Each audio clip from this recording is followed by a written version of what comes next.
Gotoh fokus meningkatkan produktivitas melalui inovasi produk dan penguatan layanan.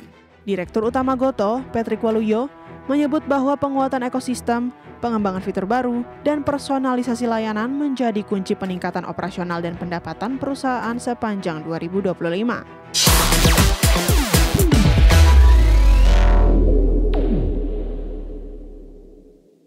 Kembali bersama kami pemirsa, Gotoh terus menggeber produktivitasnya di tahun 2025 dengan strategi inovasi dan efisiensi biaya yang kuat. Langkah ini bertujuan memperkuat ekosistem digital terbesar di Indonesia dan meraih pertumbuhan berkelanjutan. Gotoh fokus meningkatkan produktivitas melalui inovasi produk dan penguatan layanan. Direktur Utama Gotoh, Patrick Waluyo, menyebut bahwa penguatan ekosistem, pengembangan fitur baru, dan personalisasi layanan menjadi kunci peningkatan operasional dan pendapatan perusahaan sepanjang 2025.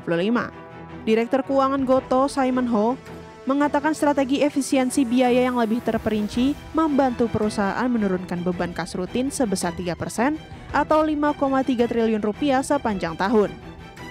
Hal ini mendukung profitabilitas dan menjaga daya saing Gotoh di pasar digital yang sangat kompetitif. Dengan perluasan layanan seperti GoPay, GoLive, dan GoShop yang semakin pesat, Gotoh berhasil memperluas basis pelanggannya. Pertumbuhan ini memantapkan posisi Gotoh sebagai platform pilihan utama masyarakat Indonesia di berbagai sektor digital, memperkuat kinerja keuangan dan keberlanjutan bisnis. Berbagai sumber, IDX Channel.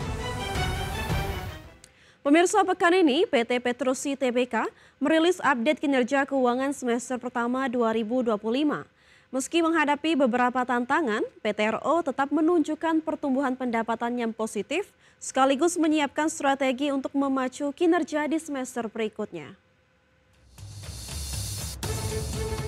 PT Petrosi mencatat pendapatan sebesar 351,1 juta dolar Amerika pada semester pertama 2025. Meningkat 10,41% dibandingkan periode yang sama tahun sebelumnya.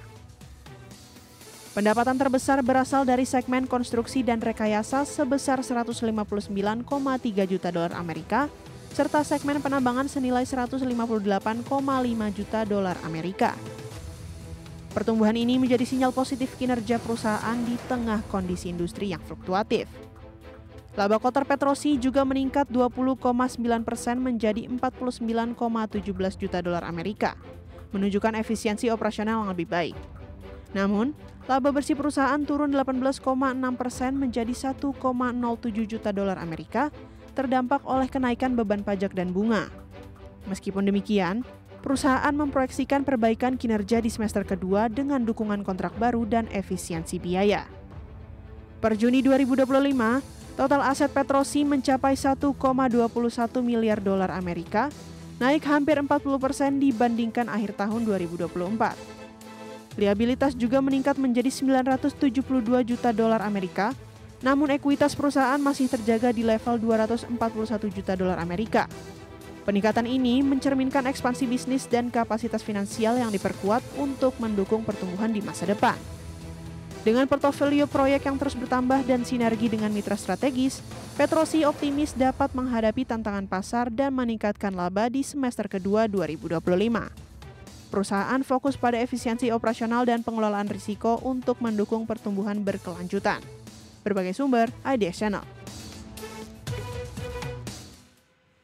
Pemirsa, PT Jasuindo 3 Perkasa Tbk memperkuat perannya di paruh kedua tahun ini lewat penjualan kartu identitas, paspor, dan kartu perbankan, baik ke pasar lokal maupun ekspor ke Timur Tengah dan Afrika. Segmen ini menjadi fondasi utama keberlanjutan bisnis dan kontribusi pendapatan JTP saat ini. PT Jasuindo 3 Perkasa Tbk memperkuat perannya di paruh kedua tahun ini.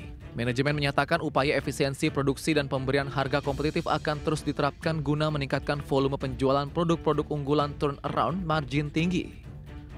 Strategi ini difokuskan sebagai langkah memacu profitabilitas di pasar dinamis saat ini. Pada semester pertama 2025, segmen security meliputi produk identitas dan pembayaran, menyumbang porsi dominan dalam pendapatan perusahaan. Segmen ini terbukti menjadi motor penggerak kinerja finansial JTPE sejauh ini. Sementara itu, JTPE mengalokasikan belanja modal sekitar 60 miliar rupiah untuk modernisasi mesin serta penambahan kapasitas produksi. Dengan strategi penjualan yang terarah, efisiensi produksi, capex strategis, dan diversifikasi produk, JTPE diharapkan mampu menyongsong paruh kedua tahun ini dengan kinerja yang kuat dan stabil di tengah tantangan ekonomi global. Berbagai sumber IDX Channel. PT Charon Pokpan Indonesia Tbk kembali memperkuat lini bisnis pembibitan unggas lewat transaksi afiliasi bernilai puluhan miliar rupiah.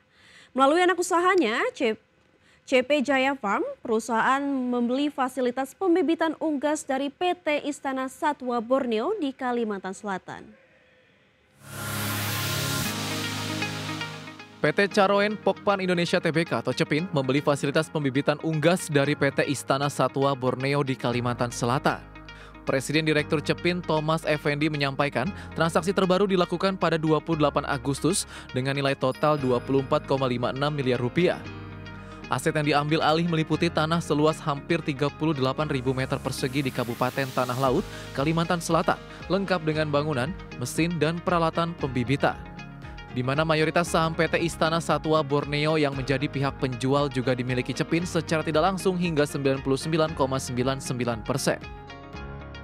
Tak hanya itu, pada pertengahan Agustus lalu, CEPIN lewat entitas yang sama juga menuntaskan pembelian fasilitas unggas dari PT Satwa Utama Raya dengan nilai jauh lebih besar mencapai 430 miliar rupiah. Aset tersebut tersebar di beberapa lokasi strategis mulai dari Jombang, Pasuruan hingga Minahasa Utara.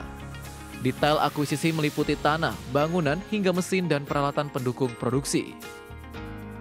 Adapun manajemen CEPIN meyakini tambahan fasilitas pembibitan unggas akan memperkuat kapasitas produksi sekaligus meningkatkan efisiensi operasional perusahaan. Langkah ini juga dinilai penting untuk memperluas distribusi dan memenuhi kebutuhan pasar domestik yang terus berkembang. Dengan strategi ekspansi berkesinambungan, CEPIN berharap bisa menjaga posisi dominan di industri perunggasan nasional. Berbagai sumber IDX Channel. Pemirsa, kita beralih ke informasi update penutupan IHSG sesi pertama hari ini, di mana IHSG pada hari ini pada sesi pertama melanjutkan pelemahan di 2,27% ke level 7.771,29. Adapun IHSG tadi pagi dibuka di level 7.899 dan sempat menyentuh titik tertinggi di level 7.913. Adapun 89 saham mengalami penguatan, 662 saham mengalami pelemahan dan 49 saham stagnan atau tidak bergerak.